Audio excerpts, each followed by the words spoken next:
It's time for another edition of Saturday with Seniors here on KC 101. With me, I've got Steve Bull. Just happened to run into him, and I said, hey, you want to be on Saturday with Seniors? And you said? Yes. And here he is. We're actually recording this one in the lobby at Matthews Motor Company, Covington, of all places here. But how are you, Steve? Good.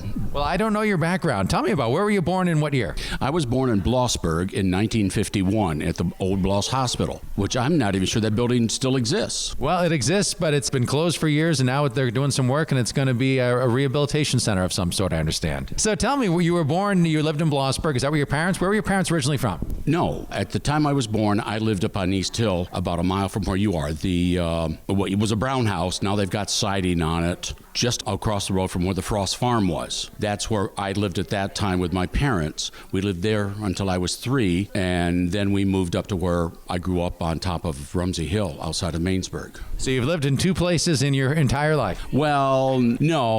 I went off to school and came back, and then we lived in Covington for a few years, and now I've lived where we live on South Williamson Road for 27 years. So where were your parents originally from? What brought them to Tioga County? Both my parents were raised in Tioga County. So let me go backwards. And what brought your grandparents to Tioga County? Sorry to cut you off. I have no idea. My mother's father was from someplace up in New York State. My mother's mother grew up around Holiday. My grandfather, I don't know where he was born. He grew up on top of the mountain. The first windmill up there beyond you, in that location is where my dad grew up. There was a cabin up there that he and his father lived in until Dad went off to service. Wow. Did you ever describe what it was like living in Armenia Mountain before the coal mines were running then? I wonder. Was it a busy place back then? Or? I don't know how busy it was. My grandfather started out as a coal miner, and then he developed black lung disease. And as I understand, he had other jobs that he did. He did blacksmithing work. And at one point, he worked for a store that the building still exists, I think, in Morris Run on the corner. He worked for that store. My dad used to walk to school. He only had an 8th grade education because it got too far for him to walk to get beyond that. But he knew the top of that mountain like the back of his hand. And he'd take us boys up there hunting when we were kids. And he said, you go down there to that old tree and you stand there and wait for me. And you get down there, there's no old tree, just a stump. That's funny the way that people described us or directions in the old days. So your parents, what did they do for work when you were a kid? My mother was a stay-at-home mom. She never had a job in her life. Taking care of you was a job. Let me cut in there. Oh, yeah, definitely. I had 3 brothers that were roughly my age. I was born in 51. I had a brother born in 50, twin brothers born in 53. And then in 63, my 4th brother came along.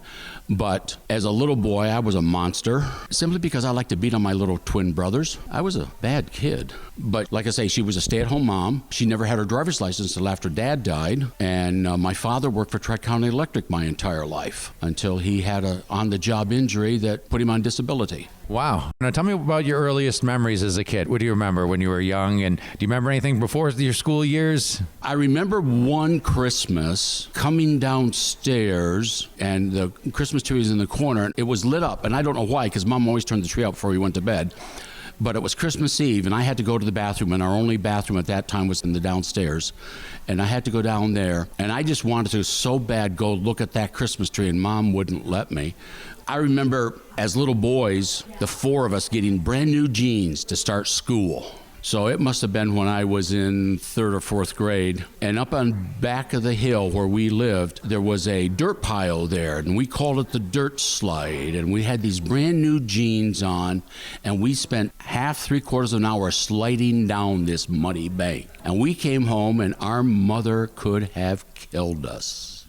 We just tried them on, and when school started next week, and she had to end up washing all 4 pair of jeans. I remember one time, it was around Christmas, heavy snow, and we went out, we played in the snow, and we didn't have a lot, so Dad always hunted. And he'd come back from hunting, and we were going to drive to Elmira to go Christmas shopping. And again, the 4 of us had gone out playing in the snow, and we come back in soaking wet, and Mom spent an hour cleaning us up so we could go Christmas shopping in Elmira.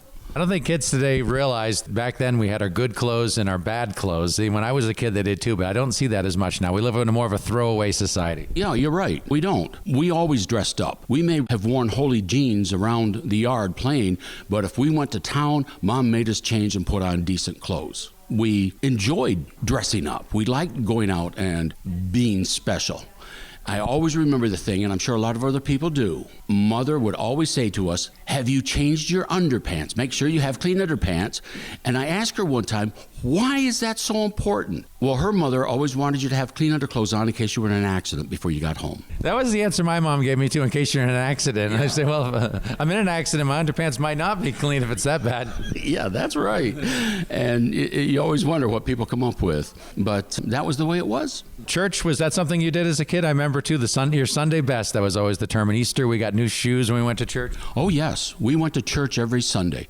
My first memory of going to church was actually before I went to school. Mom went to church when she was a kid, but Dad didn't. And we hadn't lived outside of Mainsburg too awful long before we started attending the Mainsburg Methodist Church. And I remember going there. And we dressed up. Mom used to wear hats, and she would make her hats, and she always had an Easter bonnet of some sort she wore. But when I got a little bit older, we didn't go on Easter Sunday. Not that we had anything against it, but Dad worked for Tri-County Electric, and he was all over Potter County, Tioga County, and part of Bradford County. And so we got in the habit when I was probably 8 or 9 that Mom would cook something that we could eat on the road. We'd climb in the car, and we'd drive for the day. And I remember a number of years that the first peepers I heard were on Easter Sunday afternoon, evening, as we were down Williamsport area or someplace down south getting ready to come home. We'd hear peepers.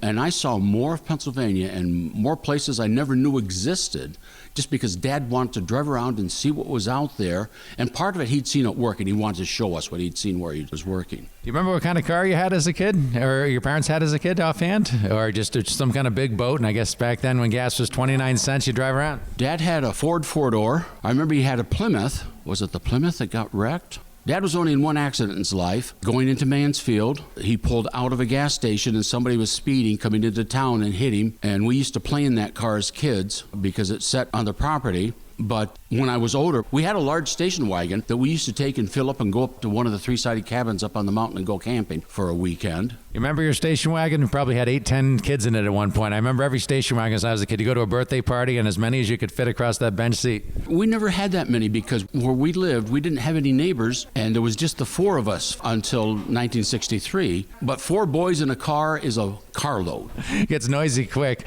So where'd you go to school? Tell me about did you go to kindergarten somewhere? No, we did not go to kindergarten. I suppose they had it in Mansfield. In Mainsburg, it is now the Mainsburg Community Center, but it used to be a 3-room schoolhouse. And I went to for the first 5.5 grades there at that. Then in our 6th grade, we outgrew the building. It was before the Warren L. Miller building was completed.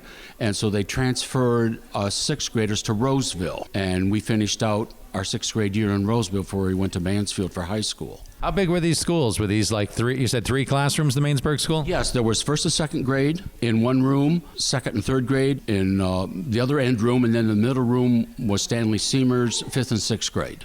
For someone who's never been in like a classroom that's got 2 grades together at the same time, what is that like when you're with someone who's a year younger or a year older than you? The teacher teaches one side of the room, then the other, and you ignore one side? That was pretty much it. The 1st graders had their book, the 2nd graders had their book, and the 2nd graders were supposed to be doing their 2nd grade work while the 1st grade was being taught. Of course, we listened to what they were saying. We never were called on for that. But in 5th and 6th grade, I know he would teach social studies to the 6th graders, and I don't remember what we were doing as 5th graders, but we were only half listening. We were doing our own thing, and it was interesting. Sure. What happened to kids when they got in trouble in school in Mainsburg? Well, at that time, corporal punishment was still allowed. You did not want to go before Mr. Seamer because he was kind of the lead teacher, and he would apply the Board of Education to the seat of understanding. The wooden Board of Education, the paddle. Oh, yes, very much. And it wasn't unusual, not a lot, didn't happen a lot, but it wasn't unusual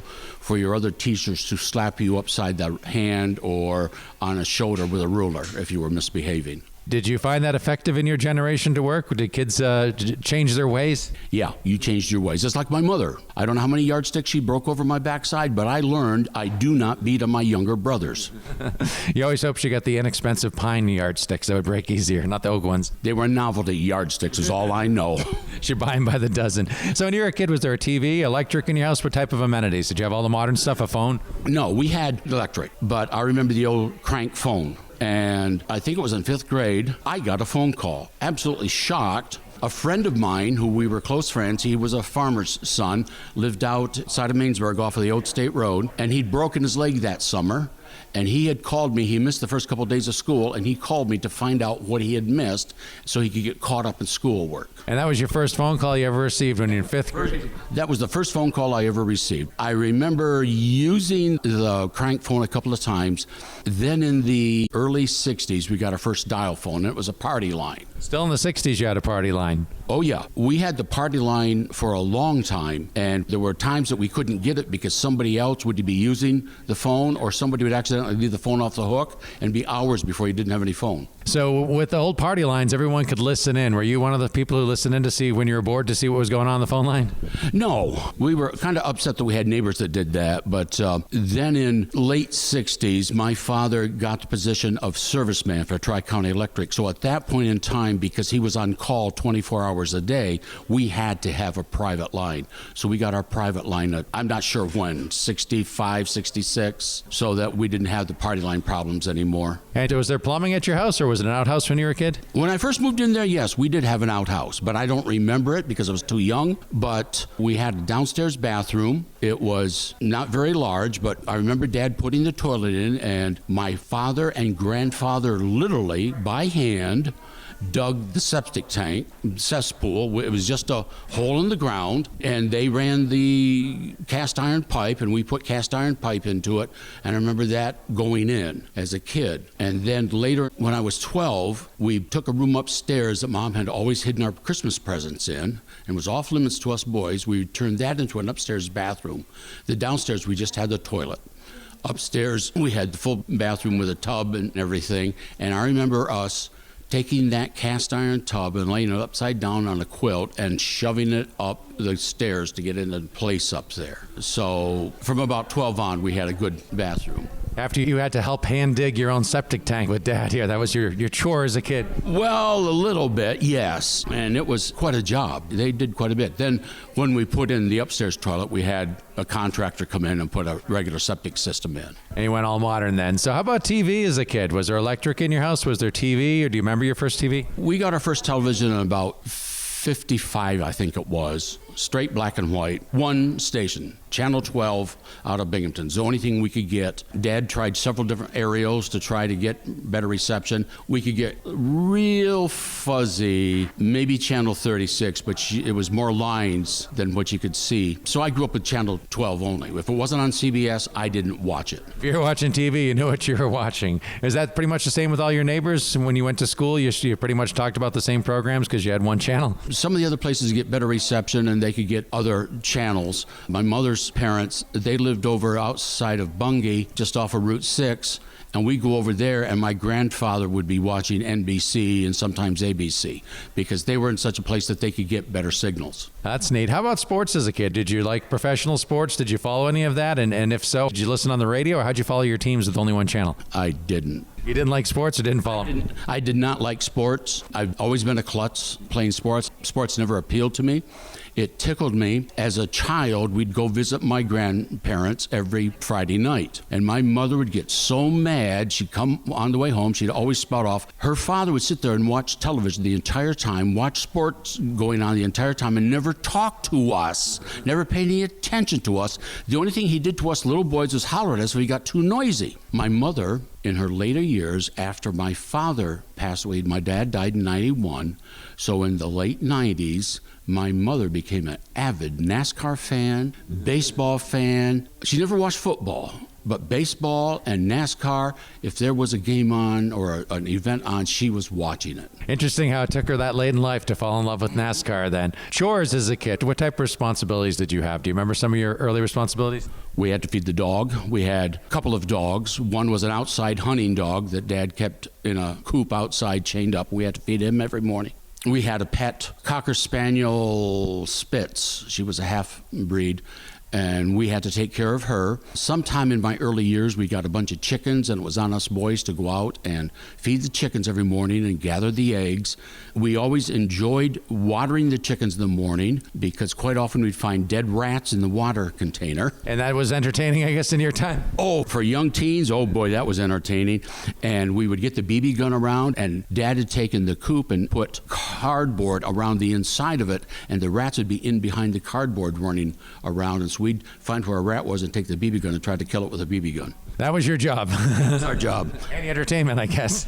Yeah, we didn't take as much. We didn't have a lot of entertainment, so we invented our own, and we had a ball playing. What were some of the other things you did as a kid for entertainment? Well, obviously, you didn't have video games, you didn't have computers, you didn't have your cell phones. You had to find your own entertainment, and probably on a budget, I imagine. Well, I remember first time we rode a bicycle. My dad had a bicycle that he had as a kid, and I don't know how old we were. 8, 9, something like that. Mike and I, we learned to ride it. Then later we got another couple of bikes. And so we would ride across the top of the hill back and forth. And we figured it was about half a mile each way. So we'd put in 4 or 5 miles of bike riding a day, do a lot of hiking. We were all around our house. The neighbor that owned the land around us had about 300 acres, and we had access to that entire place. So we were all over the place. Where Hemlock Hill was, now is Cross's Excavating. We used to go up on top of that hill and fly kite. We got a kite up there one time over 3 feet high, and then the string broke. We were just all over the place, never home, always out. I don't like getting up early in the morning now, but when I was a kid and school wasn't going on. When school was going on, I never got out of bed. But when school wasn't going on, I'd get up 6 o'clock in the morning, jump off a low porch roof that was outside my window, and be out playing when Dad gets ready to go to work. Kids spend a lot more time outdoors. It seems like now you can drive through, Mansfield, Wellsboro, Blossburg, Westfield, whatever, and go end to end on a Saturday, and it's a nice day. You might see one kid out playing. Yeah, we spent all the time we could outside. And, my kids did when they were growing up. But, yeah, you're right, you don't. I work at the Troy Library now, and the only time I see kids is when they come into the library on the way home from school. But I never see them walking the streets in town, never see them running around. I didn't run with them, but I knew that my friends that lived in Mansfield, they were out bicycling around the town, and they were doing stuff as groups of boys doing different things and so on like this. I don't know what the girls did, but you don't see that today. Yeah. The Twain Theater, did you go there ever as a kid, or roller skating at the rink in Mansfield? Did you experience anything in Mansfield? Occasionally we went roller skating, but not very often. But the Twain Theater we went to regularly. I graduated with Linda Stagger in high school, and so we went to the Twain Theater a lot. This is going to really irritate people. I really made girls mad. I didn't have any girlfriends in high school, but the senior prom came up, and any of the girls would have, if I had invited them to the prom, they'd have gone with me, whether they liked me or not. So that night of the senior prom, I went to the Twain Theater and watched a movie. I don't remember what the movie was, but I had fun watching the movie. You just did your own thing, your own beat of your own drum. I did my own thing. So tell me about the Twain Theater. What do you remember? And we had Linda on, by the way, as a guest on Saturday with Seniors. You can hear all the old episodes on our YouTube channel, so you'd probably enjoy that. What do you remember about the Twain Theater? It's all gone now. It was south of Main Street on the same side as the Borough Building. I remember it being there. I remember going there on a regular basis, usually on a Saturday, because that's when Dad didn't work, so he'd take us down on a Saturday. My worst memory of the Twain Theater has nothing to do with the Twain Theater. We went to a movie. We thought it was going to be the movie that had the Lipizzans in it that Disney made. I forget now what the name of it was, but anyway, it had the White Stallions in it. And we get in there, and it was The Birds. And here we are, 4 little boys, all under age 10, watching The Birds. We got about 15 minutes into it, and Dad says, "We're leaving," and we walked out. And so I've never seen The Birds, and I never want to see The Birds. It gave me nightmares for weeks. The Birds, I guess, was a movie. You're dating yourself with me here, even. Okay, Alfred Hitchcock did a horror movie called The Birds, and birds were attacking people. And birds would come down chimneys and attack people. People walk outside, and a flock of birds would peck them to death. It was kind of a graphic horror movie. Tough for a kid to see if you're not used to seeing that type of stuff, especially. Absolutely, and it was revolting. I don't know what sort of movie it was. I mean, I loved Alfred Hitchcock. I watched a lot of his stuff, but not his horror. You remember any other businesses you went to as kids? Where'd you get your groceries? Originally, we got our groceries at the old Cook's grocery store in Mainsburg. And then Mom started shopping in the Acme in Troy. And that was partially because they did banking with the First Bank of Troy. And so they go over on Friday nights. The dad put his paycheck into the bank, and then we go grocery shopping. So we wandered the town of Troy. I knew actually the town of Troy better than I knew the town of Mansfield. I spent more time in Troy as a kid. But I remember going to the Western Auto in Mansfield. I remember going to the stores down there that I can't remember now what they were even because it's changed so much. I just don't remember. Did you have a favorite restaurant in your younger years that you were very excited if you got to go to? I know a lot of people in the 50s, when I talked to them, didn't go out to eat all that often. For some families, it was once a month. Others, it was once a week, but rarely more than that for anybody. The only time we went out to eat was if we were traveling. I remember when I was around 12, we went with another family to it was Ocean City, New Jersey. And then traveling down there, we stopped at some place in Scranton to eat, but I don't remember what it was. Some sort of fast food restaurant. I wasn't in a McDonald's until I was a teenager. I was just going to ask that when you had your first McDonald's. I was away from home. First Burger King was on my way to Bible school. I'd never been in a Burger King before. We didn't do fast food. We didn't go to restaurants. We didn't have the money, and we only had one car, so Mom was home without a vehicle. I remember, what was my brother, 13 or 14, having a piece of glass fall against his leg, getting a terrible gash in his leg, and Mom having to call somebody to take everybody, because she didn't leave the younger kids at home, down to Mansfield to Dr. Sanford's office to be stitched up. Wow, quite a different time, huh? Very different. Well, we got just a little bit of time, but I want to hear about your first time you got a paycheck. What did you do, and do you remember how much you got paid? And tell me about your first place that you ever got paid. I worked for a farmer, Dick Chamberlain. First job we had was handling hay. Probably got 50 cents, I don't remember, 50 cents, $1 an hour. First paycheck I got, I banked. I spent a little bit on something, but I don't remember what. But I worked for farmers. We'd work all summer long. I think one summer we were really excited. We made like $100. And then I remember my first job as a high school person. In my 11th grade year, I started working for my neighbor, milking her cows. I was milking every night after school for the grand sum of $6 a week. And I enjoyed that. And then I started milking cows night and morning. So I'd milk before I'd go to school in the morning, come home, take a bath, get ready to go to school, and then come home at night and milk the cows again for her. And I got $12 a week. And I saved the money up so that in the late 60s, I bought my first automobile. What was that first car, and how much did it cost? Do you remember? It was a Super 8 Oldsmobile, bought it off Ray Cook. I think I paid him $300 for it on time. I gave him like a $50 or $60 up front and then paid it off as I worked until I got it paid for. And it took me about a year to pay for it. So your parents taught you about saving, or where did you learn to be thrifty, or did you just learn that from watching your parents? Because it seems like your generation actually thought before they spent. Now our generation just, hey, if it's there, spend it. Mom always encouraged us to put money in the bank. She opened a savings account for us before we were old enough to earn money, and we get a little bit. We put in the savings account. And I just didn't go places to spend money. I found out that when I had my own life and I was out on my own, I spent a whole lot more money than I did than when I was a kid. Very interesting. Well, someone taught you well, and how has life been? Now you're 72, 73? Just turned 72 first part of April. All right. So how's your life been looking back at it? What would you change anything? Any regrets? Are you happy with the way things went? There's a few things I would have changed, but I'm not sure what they would have been. I've been married. In July, it'll be 49 years. I never thought I'd reach that many years of marriage. I thought I'd never live that long.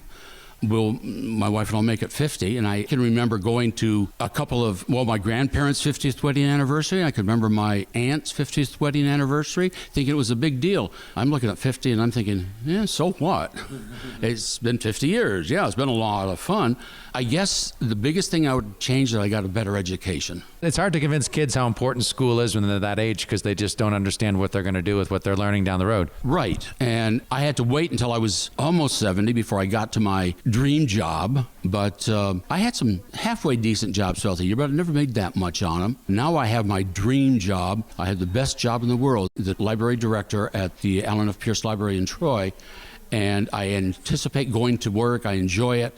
My wife thinks I'm married to it. I probably am. But it's fun. It's an enjoyable job. I just wish that I'd done it 40 years ago. When I talk with kids, I always say you'd rather have a job that you like and pays a little bit less than a job that you hate and pays more. That money doesn't buy happiness, but a job you like will. Yes, that's so true. Absolutely. Well, Steve Bolt, thank you for joining us here on Saturday with Seniors. It's been very interesting hearing about your story in your younger years. Well, thank you, Kevin. And it's a joy talking to you again. I used to talk with you at Christmas time every year, but it's been a pleasure to meet you because I haven't seen you in years. You look, you had to do a double take when I said, hi, Steve, and you're like, oh, yeah.